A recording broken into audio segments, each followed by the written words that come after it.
آپ دیکھ رہے ہیں کے نیوز ایچ ڈی. میں ہوں حارث علی شاہ گیلانی. چلتے ہیں آج کی اہم خبروں کی طرف. رخ کریں گے پشاور کا. Pakistan Tehreek Insaf P T I کے چیئرمین اور سابق وزیر اعظم پاکستان کانفرنس کے دوران صحافی کے سوال پر سخت ناراض ہو گئے. پشاور میں پریس کانفرنس کے دوران ایک صحافی نے عمران خان سے وزیر اعظم ہاؤس کی دیواریں نہ گرانے، گورنر ہاؤس میں یونیورسٹیاں نہ بنانے اور سوشل میڈیا پر متنازع ٹرینڈز کے بارے میں سوال کیا تھا. عمران خان کے الیکشن کے اعلان سے مشروط مذاکرات کی پیشکش مسترد. عمران خان ناراض ہو کر بولے وہ اس سوال کا بہت سخت جواب دے سکتے ہیں لیکن نہیں دیں گے.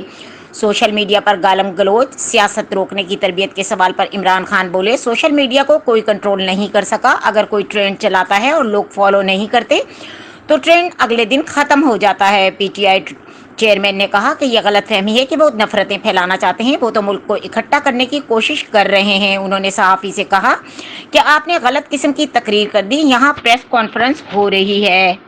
مزید خبروں اور اپڈیٹس کے لیے ہمارے ساتھ رہیے گا. تب تک کے لیے اپنا خیال رکھیے گا. اللہ حافظ.